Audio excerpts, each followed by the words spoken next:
markale barnaamijkii toddobaadkan oo kale aad nooga barateen halkan idin ka soo baahinay anigu magac darnay maxaa ka runa waxaana habeenkan caawa marti noogu ah madaxweynaha jamhuuriyadda Soomaaliland mudane maxamed xaaji ibraahim cigaal oo booqasho ku maray maalmahan dalkan jamhuuriyadda Djibouti kala dambo markii uu socdaal ku soo gaara bixiyay gobolka dalal fara badan oo ku yaala mudane madaxweyne habeen wanaagsan waxaana aan mudane madaxweyne ku faraxsanahay anoo ku hadlaya magaca soo saarayaasha barnaamijkan jeclayna ku soo dhaweey barnaamijkan cadadkiisa aad ka qayb qaadanayso maanta waxaana taariikh ahaan nolosha siyaasadda waxa uu soo galay mudane maxamed xaaji ibraahim cigaal sanadku markii uu ahaa 1954 waxaana uu ka mid noqday hormuudadii markaasi ummadda Soomaaliyeed isku geeyay meel ee asaasay jamhuuriyaddii Soomaaliya waxaana ay noqotay in uu ka qayb qaatay nolosha siyaasadeed ee dalka Soomaaliya waxaana uu ahaa ra'iisul wasaarihii uu afgambiyay General Maxamed Siyaad Barre mudane madaxweyne xeerka barnaamijkan waxa uu yahay 3 wariyayaal yaan ku wadnaa saddexda wariye waxa aan u yeelay horta marka hore oo wax ka weydiin doona nidaamka iyo nolosha balmaanta Soomaaliland oo ah Umar Ahmed Umar Kaalay waxa uu aniguna waxaan bal isku day doona aakhirtaanka bal wixii ay ka tagaan ragga wariyayaashii inaan wax ka ilaa mudane madaxweyne marka hore salaam diiran marka xiga su'aasheedu waxay tahay rugcada siyaasadda u soo bislaaday kolka inta aanan xaaladda Soomaaliland ay imika ku jirto aanan wax kala soo qaadin waxa aan jecelahay inaan ku weydiiyo su'aasha maadaama aad tahay nin goobjoog ka ahaa kolkii abuuritaanka Soomaalida weyn aanad ahayd ra'iisul wasaarihii ugu horeeyay sida uu imika saaxiibkay soo sheegay isku tagga labada isticmaar Talyaaniga iyo Ingiriiska ma waxa asmaxay adifad ka dhalatay dadweynaha mise xusbiyadii siyaasadeed ee kolkaas ka jiray labada gobol oo go'aan ku gaaray in ay labadii gobol ay isku geeyaan waxaan u jeedaa wax Union Act ama heshiis sharciyan oo kolka la isla gaaray ma yu jiray intaan su'aashaada ka jawaabin waxaan jeclahay marka horeysay inaan aad ugu mahadnaqo madaxweynaha jamhuuriyadda Djibouti Alxaaj Xasan Guuleed oo meeshan igu soo dhaweeyay ina casmay dawladdiisa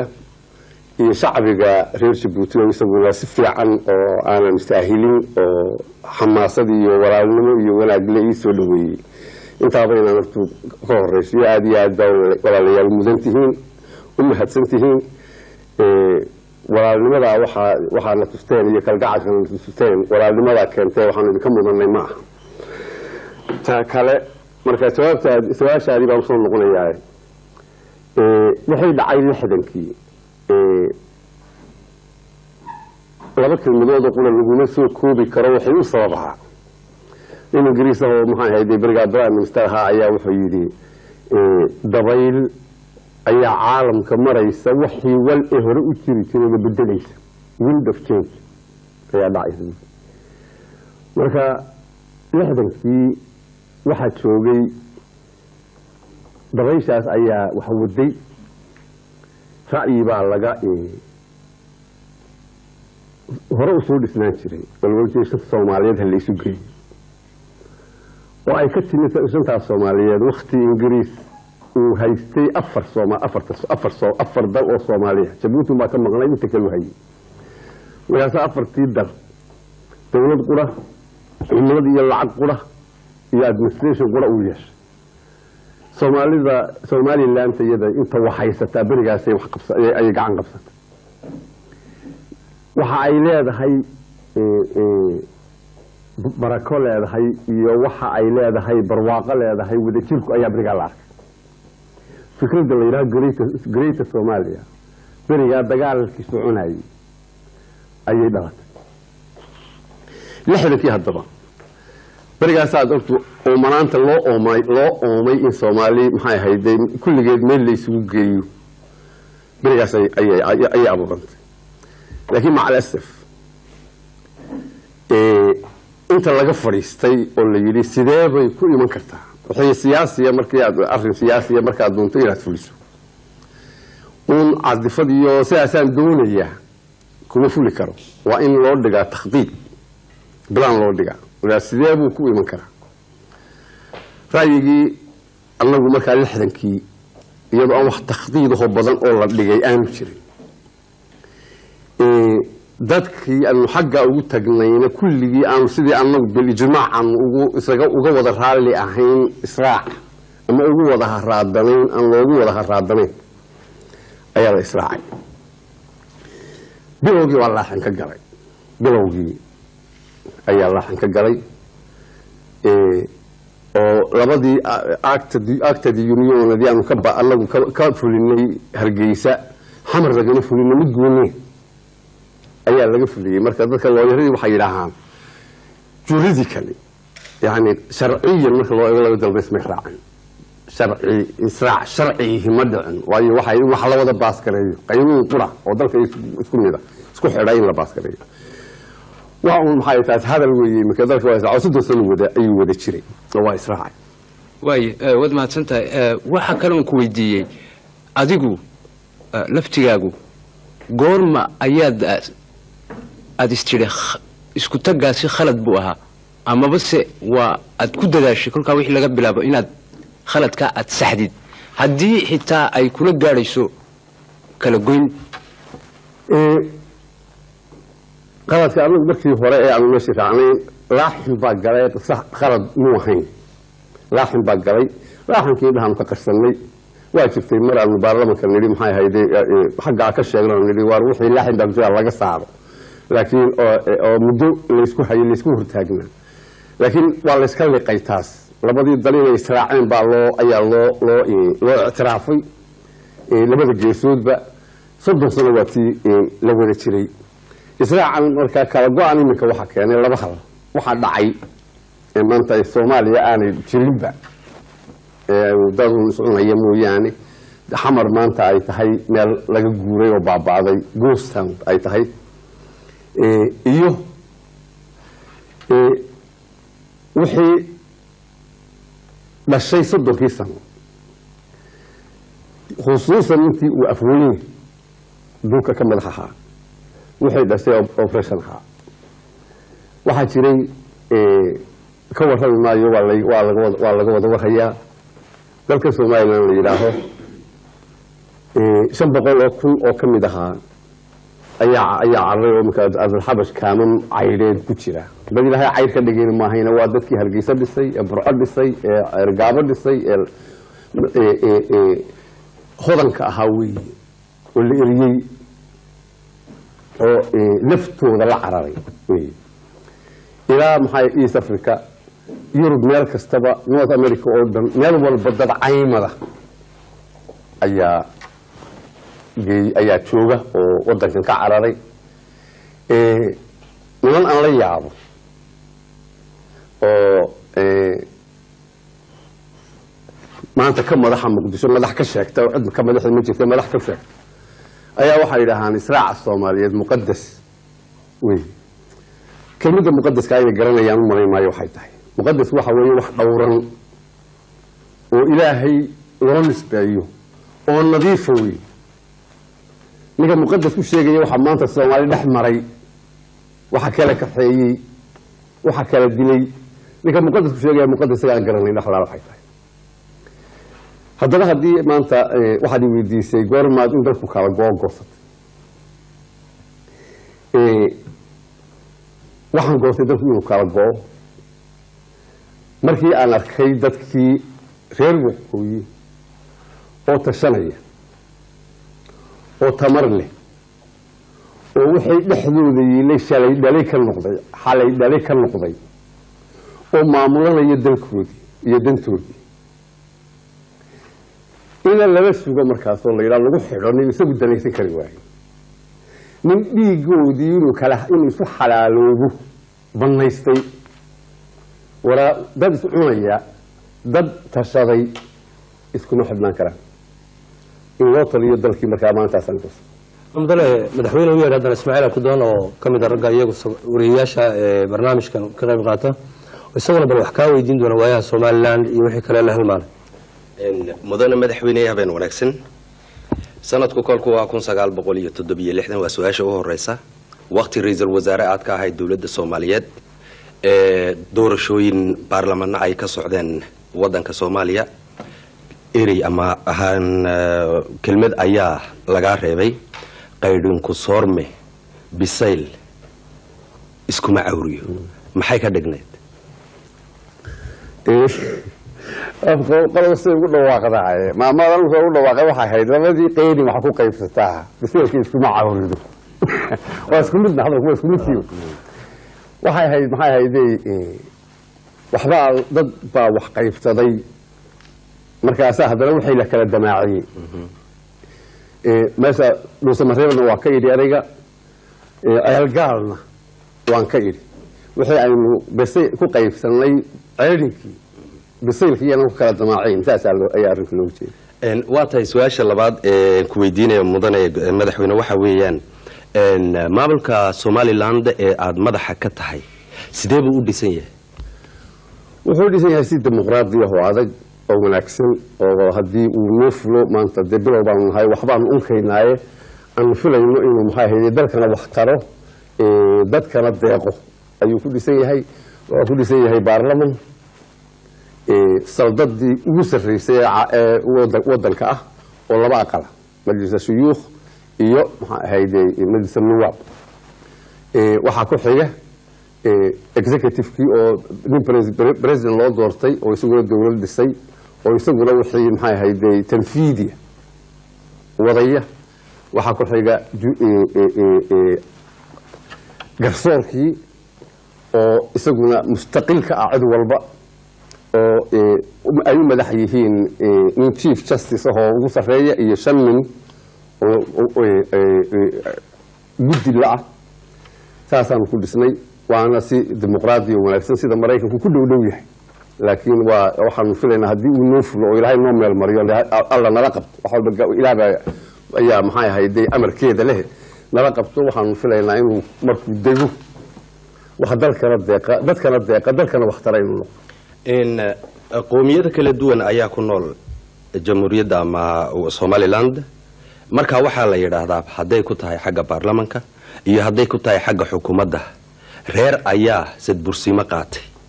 marka taas oo ma dheelitirno maamulka halkaas laga sameeyay taasi may dhibaato u keenin qoomiyadihii meesha ku wada noolaa ma waxba u keenayso waa ka wada hadalay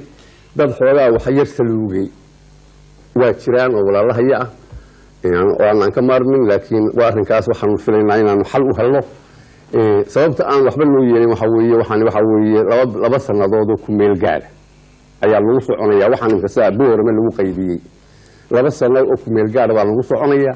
labadaas sano aakhirkeeda intikhab caam baa dhacaya one person one vote qof walba vote buu leeyahay marka qabiil waa laga tegayaa marka beel baa wax lagu qaybsaday beeshii waa laga tegayaa marka dastuur cusub baan dhigi ayaa la dejin doonaa dabeetana intikhabkaas dhici doona waxay la tahay marka nin walba waxaa la baday ayuu heli doonaa ururka SNM iyo ururada kale ee sida SDI iyo USF waxa ay ka mid ahaayeen kuwii qoomiyadaha waqooyiga kala gudbisan iyagu wakiilka ka ahaa markaasi maamulka markaasi horseedka laba urur ayaa iyagu waxa ay ayidsan yihiin midnimada Soomaaliyeed oo waa USF iyo SDI waxana ay wakiilka yihiin qoomiyado iyagu waqooyiga Soomaaliya ku nool taa maxaad ku odhan lahayd waxaan ku odhan wax SDA la yiraahdo wax USF la yiraahdo toona ma jiraan laba nin baa jira oo Admiral Haw hoggaan ku haysto oo xamar jooga waxay naga misaal ma jirto mana iman karaan dalkayga markii socdaalka aad ku timiday Djibouti waraysigii maalintii shalay lagula yeeshay mar wax laga weydiiyay xaaladda Soomaaliya waqooyiga Soomaaliya jamhuuriyadda Somaliland waxa aad sheegtay in shuruudo ay noo hadsan yihiin ay idin hadsan yihiin si aad u codsataan aqoonsi adduunweynaha shuruudaha idin hadsan waa maxay waxa weeye inaan dalkii dejino inaanu nimankii maleeshiyada ahaa ee maxay ahayd waddankana iyagu xoreeyey markii hore haddana maxay ahayd ku ah xoogaa dhiba oo ku ah in loo taliyo oo iyaguna taladii ogol in loo taliyo ogol laakiin maxay ahayd ay weli annaga xagga awoodda ay noo dhammaanin in nimankaa laga qaado dalka oo loo sameeyo mihinado ay ku shaqaystaan qorigana laga dhigo dalkiina markaa bilayskiisii iyo dowladdiisii iyo baarlamankiisii xukunkiisu gacantiisa galo intaasaa naga dhiman intiina insha allah dhaqseen noogu dhammaanay raggaa hubaysan ee aad sheegtay mudane madaxweyne ma waxay ka soo horjeedaan dowladdaasi somaliland ka dhisan may kama soo horjeedaan nimankan waxa weeye 2 sano ayaa la dayacay qolada Eritrea maalintii ay asmara galeen ayay walba qorigii inta laga qaaday majarafad loo dhiibo la yidhi shaqo orado qorigii waqtigii qoriga dhammaay majarafadan iyo madaraqan qaado oo shaqee marka 2 sano maalinta sidaa haddii la yidhi lahaa way ogolaayeen haddana waa ogol yihiin 2 sano ay dayacnaadeen ayada la dayacay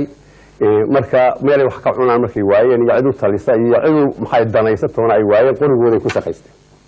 oo ay maxay ahayd dariiqyadii ku fadhiisteen oo kastamadii ku fadhiisteen oo dekedihii ku fadhiisteen oo ku noolaadeen dadkii cashuur kaga qaateen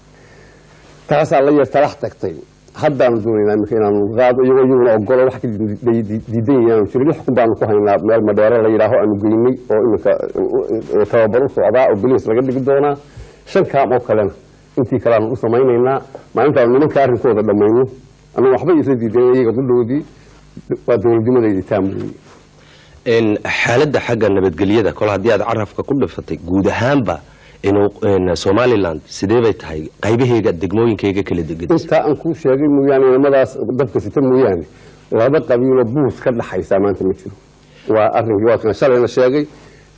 dadku aad iyo aad u degan yahay dadkuna raalli u kala yahay meel bay u wada jeedaan maanta inay dowlad noqdaan oo dalkooda dhistaan halkaasaa maanta hayaankooda jira ragga dhalinyarada ah markii waraysiga maalintii shalay aad sheegaysay mudane madaxweyne waxaa tidhi waxaa jira rag dhalinyaro ah oo hubaysan oo iyagu meelaha qaarkood dalka jooga oo meelaha qaarkood wax ka sameeyey oo halkan maanta duqu uu iigu sheegay madaxweyne xasan guuleed abtidoon baad u jeedaa baan u malayn duqa markaad lahayd marka taasi ma waxay ka dhigan tahay madaxweynaha somaliland dul ahaan wixii somaliland ka dhacaya warisgaarsiin ku filan oo uu ku ogaada ma haysto anigu dibadaan ka yimi waa haystaa wargaarsiin dadka waa ka warayahay dibadaan ka yimi arrinkaasina maxay ahayd wax sidii maxay ahayd loo sheegay wuxuu ahaa wax accident dhacay buu ahaa oo halkan maxay ahayd law yacda ahaa oo aan wax qiimada caynkaas ahayn waxaan bogsiin ka weeyaan aan dhammayn sidii aan mudaysiin inuu ahaa ma aha mudane madaxweyne 1960kii waxaad ka mid ahayd raggii u dadaalay midnimada qaranka Soomaaliyeed sidaa aan wararka ku hayno maantana waxa aad madax ka tahay dawladda Somaliland ee waqooyiga Soomaaliya lagaga dhawaaqay dagaalka SNM marka hore iyo ururada kala gedisan ee waqooyiga Soomaaliya ay ku soo jireen adigu ma markii muqdisho dagaalku uu ka dhacay baad goosatay in ay raacdo gooni u go'a Somaliland mise horey dagaalka qayb baad uga gashay anigu waan xidhnaa dagaalka ma gelin dagaalku dagaalkii buu ku bilaabmay xarigayga iyo dulmigii aniga la dulmiyey ayuu dagaalku ku bilaabmay anigu waan ka xidhnaa waqtigaas dabeeto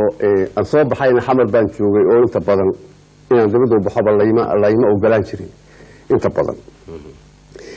waqtigaan goostay inaan maxay ahayde ku biiro SNM marna intii ay dibadda ka dagaalamaysay kumay dhawaaqin dalka waa goosanayna markii dalkii la qabtay xamar iyadu dowlad gooniya iska dhisatay cali mahdi dowlad gooniya ku dhawaaqo iska dhistay ayaa war maxay noo ceeli wixii shalay aanu qabnay maanta masala la noogu daray burco horta markaasay kaga dhawaaqeen waa goosanaya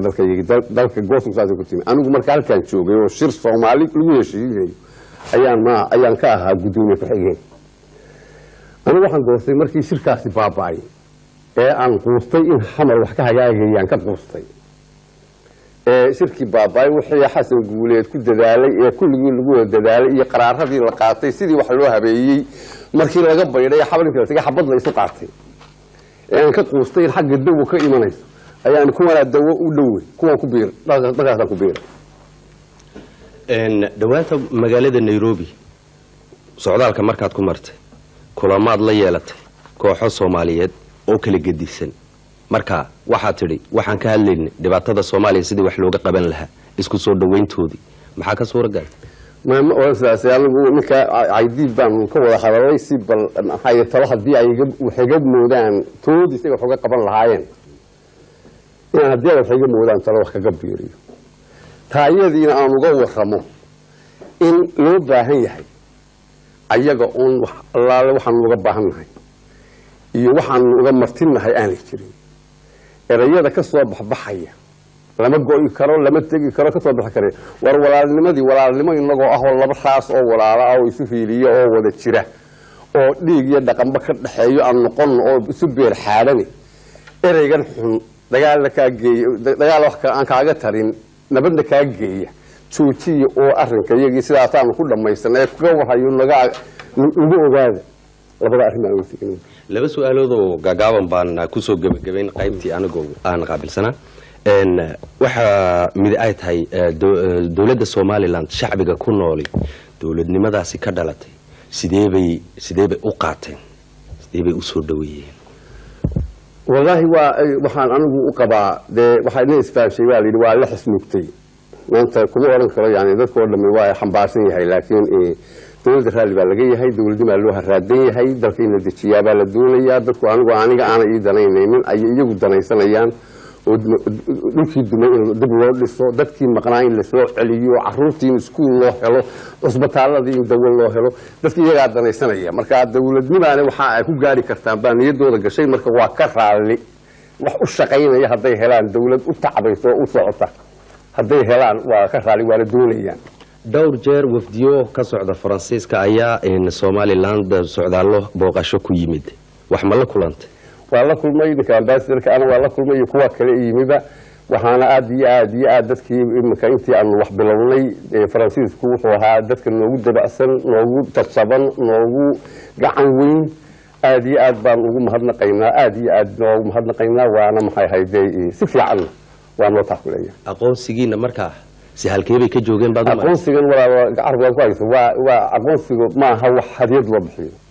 بل كيجا مركه لما يسنو دولة بسنو إمك يعني بالقصب بكوي مني دم باكينيس ولا يسكت دنيا سنة يا مركز وحكوه رياح ولا ذكي بسنو مركز وحن فينا هدي أنه كسب بحنو شغال يد ودل كيل عركو إنه دل دولة دي سك عن تكوها يسوع لسانية هاي من الله قبل يماي مركز أقول ugu dambeyntii mudane madaxweyne waxaan ku weydiin lahaa hadii ummadda Soomaaliyeed urur ha noqoto shacbi ha ahaato maanta Maxamed Xaaji Ibraahim Cigaal waxaan u dooranay madaxweynaha jamhuuriyadda Soomaaliyeed lagu yiraahdo maxaad yeeli lahayd Somaliland mise Soomaaliyeed madax ummadda Soomaaliyeed ummadda Soomaaliyeed oo dhan haday maanta ku tiraahdo urur iyo ummadba maanta waxa aan u dooranay madaxweynaha ummadda Soomaaliyeed إن بريزيدنت محمد حاجي إبراهيم عقال محاد دتك أو جواب لهي والله وحوي إنجليزي على hypothetical question يعني وحوي سؤال ده سؤال الشعب أنا شري حمر لمنك يسوق جواي محاي هيدا يجي ما أنت يسوق دي ليا أنا مدح يا أنا مدح نقنية أي ما أنت 1 مليون كلام مريان ليجي سأقول كل يوم إلى إما حدا يسوق سميسنا يعني ما أنت مريكن تجو مو اللي بدنا فيه كلام زي يوم تساوي وقتي ما هذا من كلام ما راح كدقينا ما راح ولا ما كلام ما راح كدقينا ما كلام ما راح كدقينا ما يشوف أنا قد ضبعي دورتي سمع قال تذكي دورتي بورا من دورتي ما أنت مسؤول جميل دي بقى نص عنك هذا يلها النعل مو تي واحد يجي لكن كان يوم أتكلم هذا هو هدي كونفورت كوتي ماد مسؤول جلس هدي كونفورت كوتي ماد مسؤول جلس إيه ما يا ضد المضحوة واد ما ضد المضحوة مدن مدحوينه waxaa galay qaybtii u dambeysay waxaan isleeyahay barragan wariyaasha baruuxi way ka tageen isleeyahay baan wax jecelayn ka weydiin way meel dhibaato kulleed iyo dagaal ay ka dhaceen dad baa qaxaya aruur iyo haween waayeel iyo nin weligiiba aan meeshii ku dhashay ama meeshii rugtiisu degayd aan ka dhaqaaqin baa tagay dadka ay sideeba u soo noqdeen qiyaas intee leeg baa soo noqotay xaalkoogu maanta muxuu yahay dadka ma saakan soo qoladii baa qaxoonti ku jira sheegaysa Soomaaliya asaas weey waxa weeye maxay hayday maanta aan noqon UNHCR aan wada joognay dadkaas waxa weeye dad maanta aan aad iyo aad uga warwarsanahay kaanka ay ku jiraan muddada ku raageen waa dadkan ku sheegayay ma aha dad xoogaa riyaalahayo ka baxeen oo caydhoobay ma aha waxa weeye dadkii cambaaburka iyo malabka ku quraacan jiray hodanka ahaan jiray weeye oo laga eriyo laftooda la cararay weeye dadkaas sidii aan uga qaban karo waxaan doonaynaa laakiin dalkii waxay kaga tageen markii hore wuxuu ahaa amni ay ka waayeen marka waxaan doonaa inaanu inamada demobilization aan sameeyno inamada hubka ka guro waxaan doonaynaa 2 malyan oo mayn baa ku jira dalka iyagii oo afweyne geliyay iyo SNMba oo markii meesha lagu dagaalamayay kuwii deynta yimaadaan oo bam ku qarxo maxaa waxba u baantay aan kuwina sii guro dabeeto aan UNHCR wada habayno dib u dejin in iska yimaadaan uma xoogaa baa ka soo cararo Hargeysa meel jooga suuqay dowladda ay yimaadaan halkii raashin baabay ku haysteen halkan markii yimaadeen markii soo hordhacay Hargeysa ayay displaced persons ku yihiin oo ay ku cadilayeen marka waxaan doonaynaa marka in la bilaabo annaga iyo maxay hayday UNHCR aanu dib u dejin wada bilaabno wasaarad dhan baan u sameynay wasaaraddaas kala shaqeynaysa madaxweyne waxa jira in tani sanadku markuu 1988 dadkaas qaar kamid ah oo soo gaaray Jamhuuriyadda Djibouti ma ka wada hadasheen mas'uuliyiinta Djibouti si dadkaasi iyagana bal amuurtooda looga baarandegi lahaa ama looga fikiri lahaa sidii qayb ay uga qaadan lahaayeen barnaamijkaasi dib u dejinta idinkii aad qaban qaabinaysaa waa ka weeyaha labadaba kuwa xagga jooga Itoobiya kuwa halka Djibouti jooga labadu way isku jira arrinkooda waa wada wadnaa iyo kuwa Yemen jooga saddexdaba dadka qaarkood waxay baahayeen reer guuraa kolka horeba cidba waxba kama ay sugeen roobkoogii iyo rayskoogii wax ka sugayeen kuwaas way iska tageen kuwaas waxa la yidhi waxa qaar ka mid ah waxa la caqaladeeya amniga awgood iyo waxa caqaladeeya oo dhibaateeya maadaama ay jirto dad sida adigu baad sheegayso hub haysta oo cid amar haysaayna ayna jirin amuurtaas si wax looga qabanaya way hawl yar tahay khibrad baan ka soo helay meel gaabo la yiraaho ayaa 4 qolaa wada deganaa waa la isku qabtay magaaladii waa lagu kala tagay maalin dhaweyd maxay hayday ayaa shir gaabo laga qabtay waa la isugu yimi waa laga wada hadlay wixii maxay hayday la kala qabayna waa lagu kala bogsaday magaaladii dib baa loo wada degay marka inagu waxaan doonaynaa taa arrinka aad sheegayso on blankeeda wadnaa hadda noo unkan inaanu ama saylac ama geerisa ama Cabdulqaadir meel caynkaas shir uga qabano dadkii dhulka wada ooli jiray wixii midmada waxa la saaro la isugu yimaado lagu heshiisiyo tabateen dhulkoodii oo walaala wada degaan mudane madaxweyne waxa taa ijtimaaciga ay soo raacdo kale waxa jirta in dadka waqooyiga ay ahaayeen kulka horeba dad dawlad aan ku xidhnayn oo iskood ka shaqeysto oo isdibra noloshaas way burburtay bayac mushtarigii ku salka ku haysay tii way burburtay arshiif iyo wixii dawladdu ay ahayd qoraal yaalina wuu burburay dadkii ninba gurigii uu lahaa maramaana ka dhacay haddana maanta iyadoo gargaar caynkaas oo muuqda ayna jirin nolosha nolol maalmeedka ninka Somaliland u dhashay sidee maxaad ka sheegi karaysaa maanta wallaahi waxaan ka sheegi karayaa maxay hayday nin wada ma qaaday iyo baakir sigaar bilsan uu sitaa meel ka keeno isaaqada Ilaahay baa bixiy meel ka keenay Ilaahay baa marka laakiin wax imka un dalkii gaajo majaacada oo taala walo shaqadii yar tahay waxa shaqeeyaa yar yihiin xitaa waxa shaqeeyaan anaga dawladda wasaarada haday tahay oo aniga haday tahay mushaar qaata ma aanu lihin haddana dadkii waa dhaqan yahay oo wax majaacada oo meeshii ka jooga ma uu jiro taa kale aad sheegtay dadku dad shaqaysta inuu ahaaye xoogaagana laga bedelay waxa weeye aan had iyo jeerna maxay aniga iyo wasaaradayduba meeshii aanu ka hadlay baan ka leenahay goosashadeen aynu ka goosanay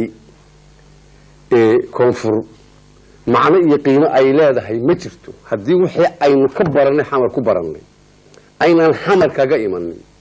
oo inaan Hargeysa sidii aynu kaga tagnay ugu soo noqonin goosashadeenu macna male marba haddii Hargeysa ka tageedaan joogno mudane madaxweyne waxaad ka tagtay muddo 3 sano imka laga joogo waxaad qaaday dawlad markaasi inkastoo hababkayga ugu dhanaynba haddana ummad iyo shacbi iyo dhul baad qaaday waxaad ku beerisay gobol kale oo Soomaaliyeed markaas saas ay u muuqatay dan xilligaas iyo waayihii la joogay waaga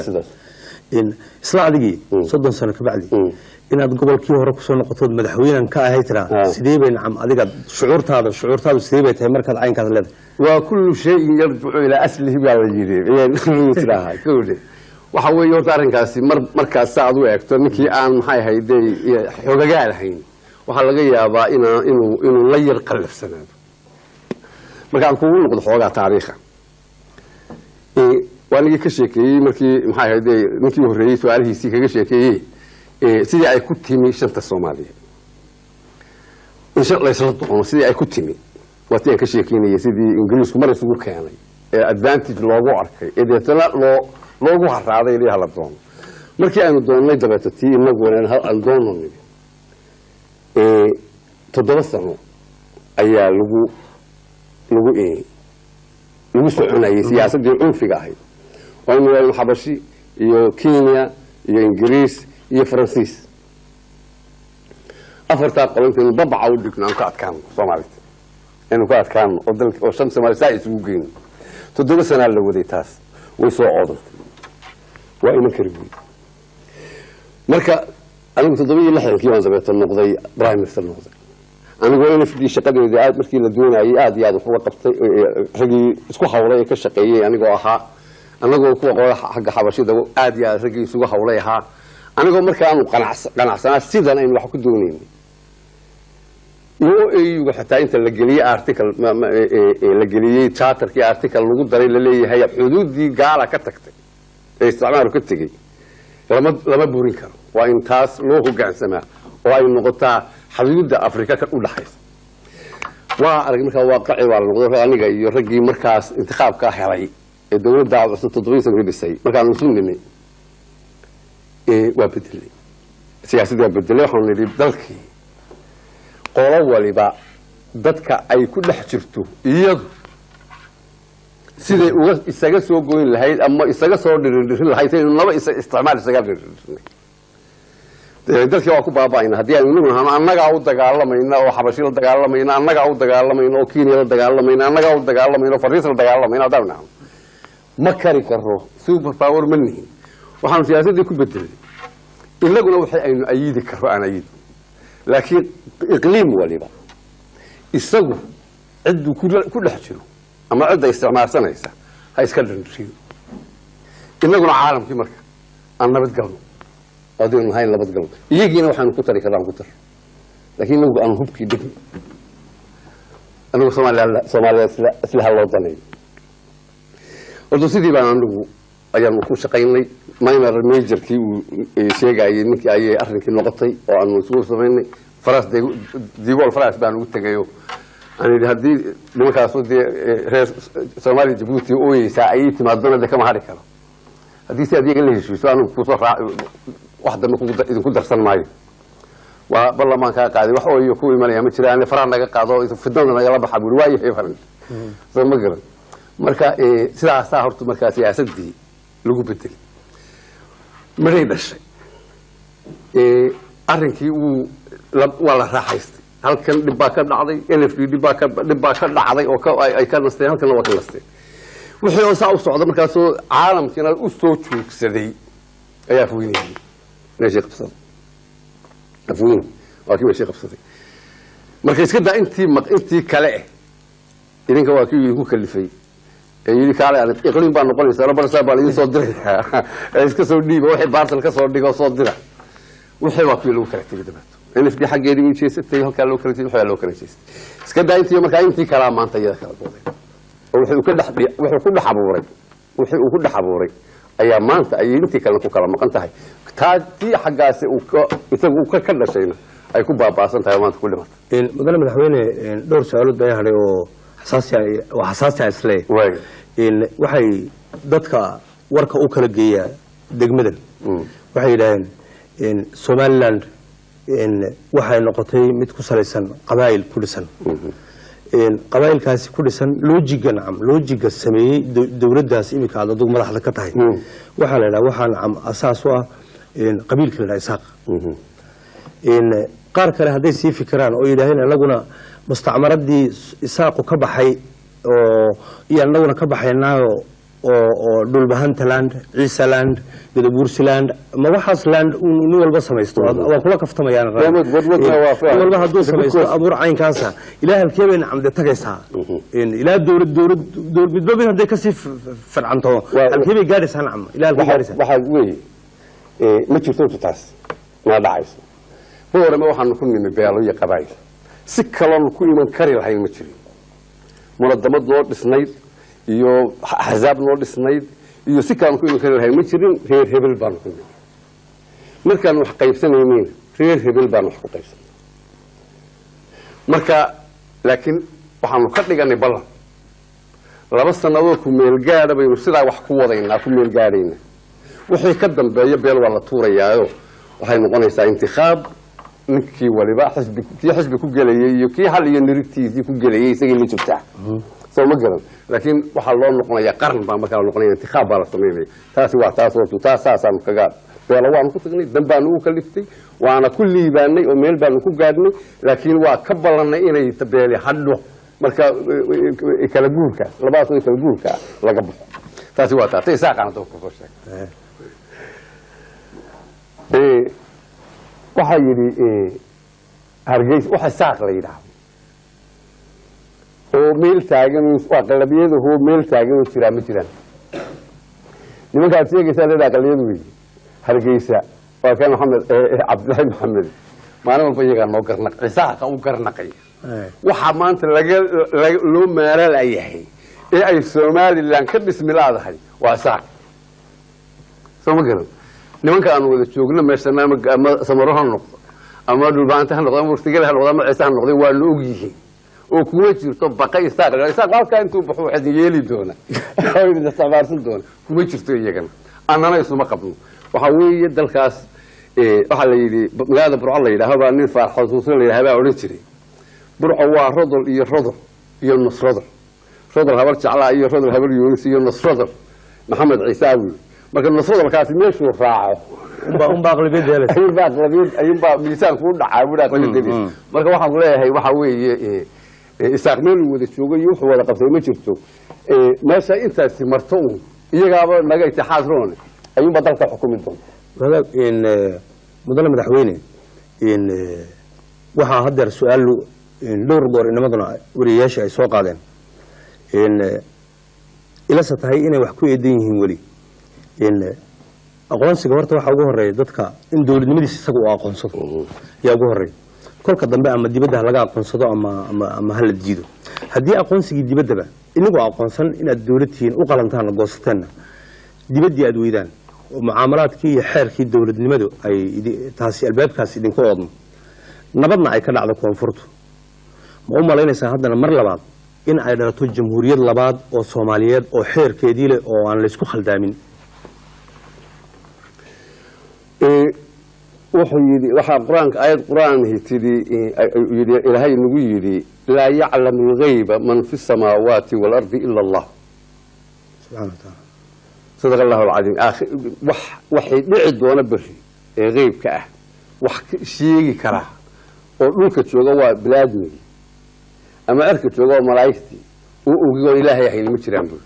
marka ma odhan karo waxaasaa beritu dhacaya laakiin dadkayga haddaan ka warhayo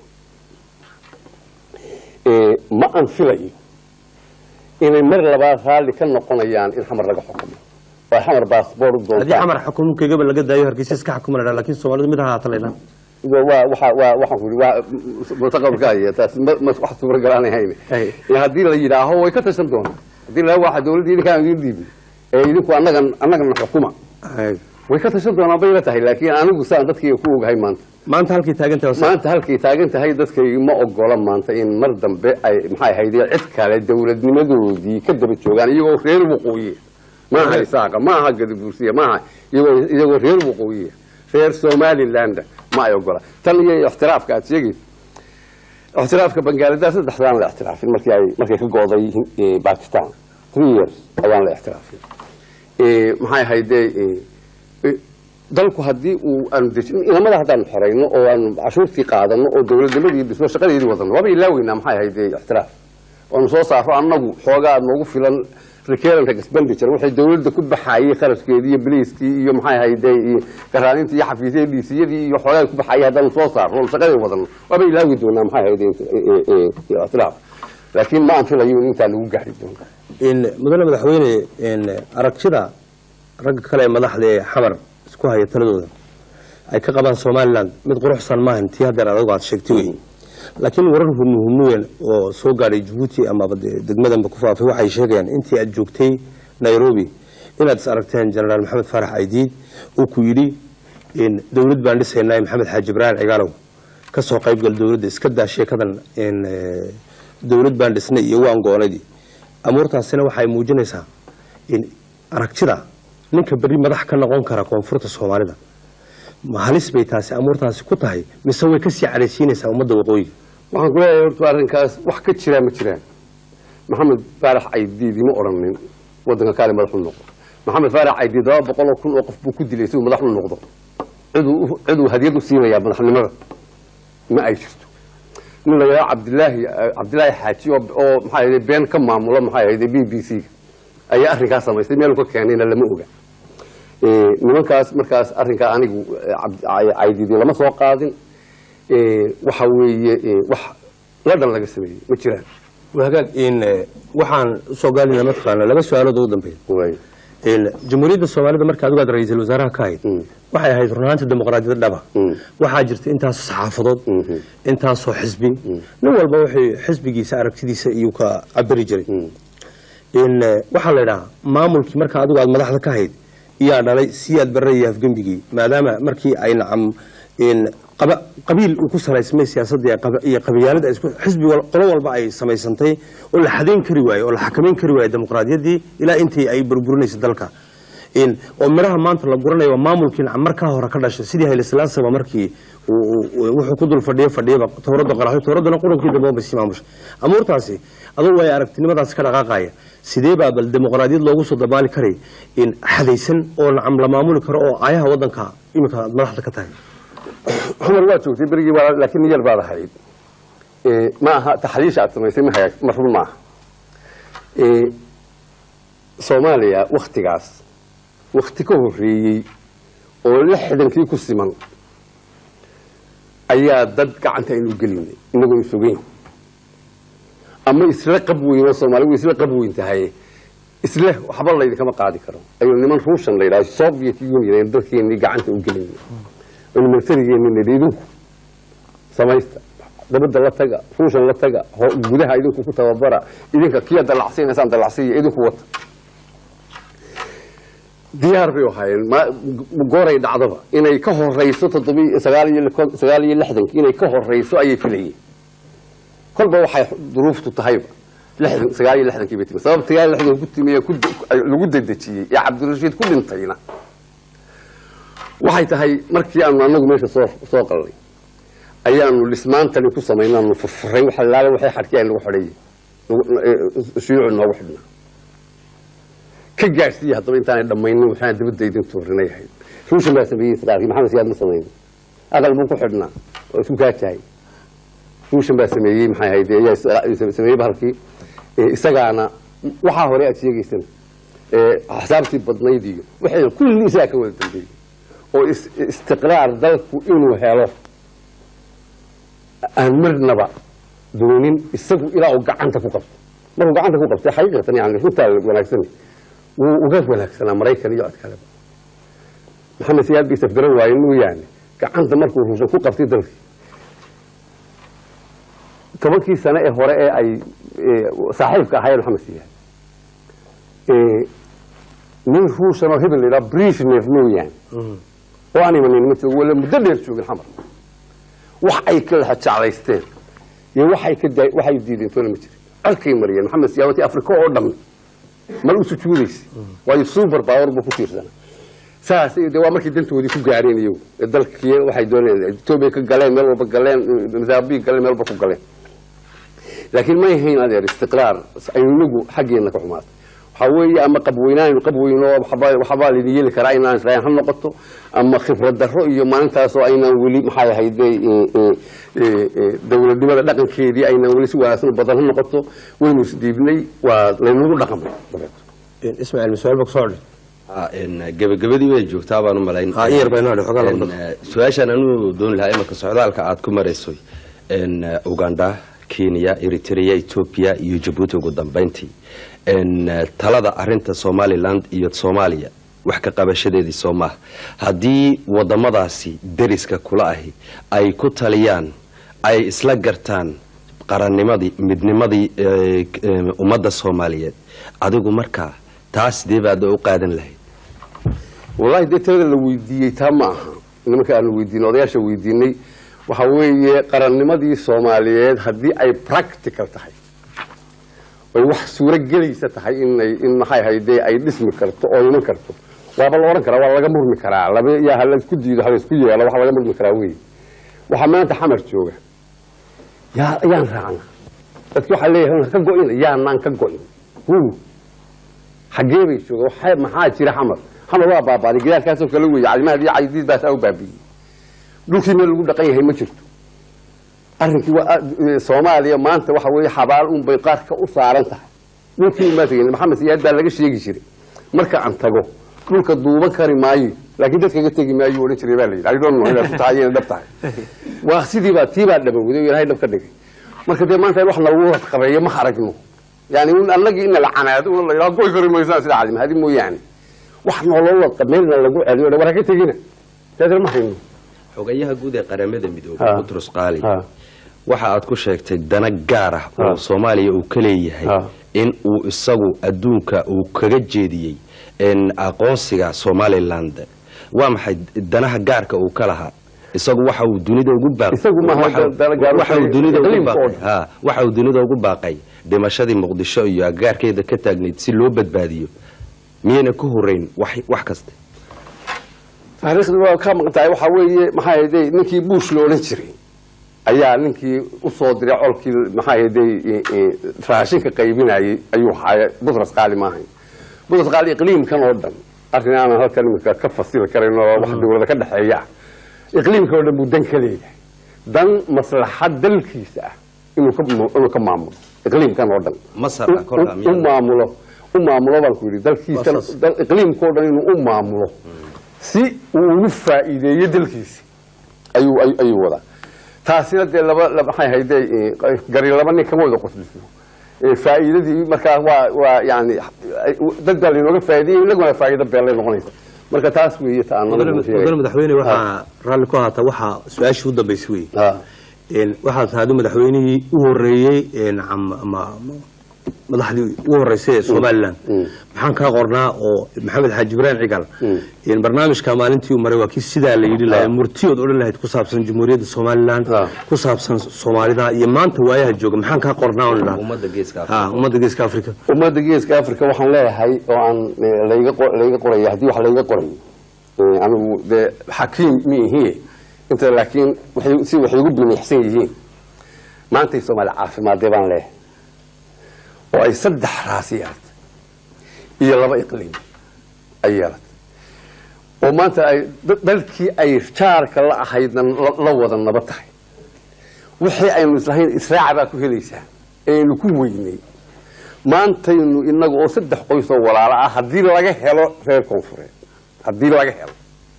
oo aanay ku dhooqan aanay dhiriqaynin walaalnimadii iyo wanaagii iyo wadajirkii haddaan iyagu dhiriqaynin waxaan leeyahay Soomaali maanta ayay noqonaysaa iqliimkana qiimo ku yeelanaysa iqliimka gudihiisana ay qiimo ku yeelanaysa aad baa u maasantahay mudane madaxweyne waxaan filayaa in ummadda Jamhuuriyadda Djibouti aad fikrad u soo kordhisay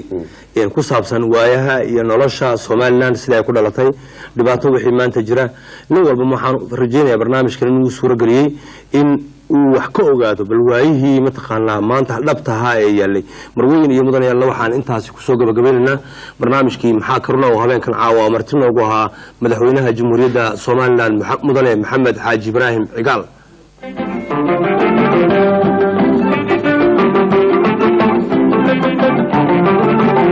maxaa karuga raadinaysaa maxaad reebani